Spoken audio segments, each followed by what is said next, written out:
រៀនរស់ក្នុងភាពព្រៃផ្សៃពិភពលោកយ៉ាងនេះមិនស្អប់ហើយក៏មិនស្រឡាញ់កាន់ជើងខាងណាដែរអ្នកដែលខ្លាំងអ្នកដែលព្យាយាមតស៊ូអត់ដាក់ពិភពលោកគឺជារបស់អ្នកនោះរស់នៅក្នុងសង្គមបច្ចុប្បន្នយើងត្រូវតែខ្លាំងពូកែបើមិនអញ្ចឹងទេច្បាស់ជាគេជន់មិនខានគឺមានតែយើងខ្លាំងទេទើបអាចជួយខ្លួនឯងបានជួយគ្រួសារជួយសង្គមជាតិមានតែយើងខ្លាំងទេទើបគេចង់ចរចាឬគេចង់រកស៊ីជាមួយយើងមិនអាចចាំតែគេជួយគ្រប់ពេលនោះទេត្រូវដឹងថាការជួយខ្លះវាប្រៀបបានដូចជាការសម្លាប់បើមិនស្លាប់ក៏ពិការដែរហេតុអ្វីគឺដោយសារតែការនៅដេកដួលរមួលផ្សំក្រិចពុំព្រមប្រឹងរៀន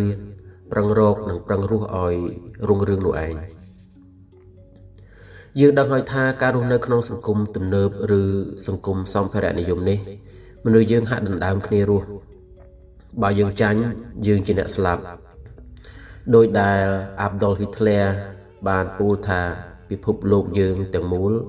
ពុំអភ័យទោសឬលើកលែងទោសដល់អ្នកទន់ខ្សោយឡើយសូម្បីតារាកំ pl ែង Charlie Chaplin ក៏បានលើកឡើងស្តីងគ្នាដែរថា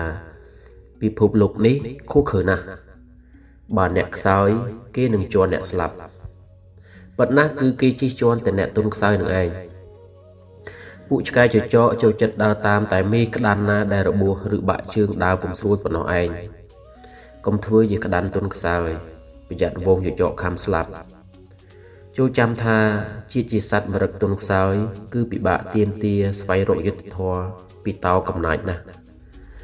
ប្រធានាធិបតីកូរ៉េខាងជើងគីមចុងអ៊ុនបានផ្ដាំថាបើអ្នកមិនខ្លាំងអ្នកនឹងក្លាយជាជនរងគ្រោះដ៏គួរឲ្យអាណិតជារៀងរហូតពិភពលោកនេះគ្មានទេយុត្តិធម៌សម្រាប់ប្រទេសទន់ខ្សោយអញ្ចឹងហើយយើងត្រូវចាំជានិច្ចថាការពឹងដង្ហើមគេដកគឺពុំស្រួលទេហើយការរស់នៅក្នុងភាពព្រៃផ្សៃនេះគឺយើងត្រូវតែខ្លាំងត្រូវតែចេះបត់បែននិងប្រុងប្រយ័ត្នគ្រប់ពេលសម័យមើលបើពុំមានច្បាប់ទេសង្គមមនុស្សយើងនេះគឺមិនដឹងជាខូខើយ៉ាងណាទេប៉ុន្តែ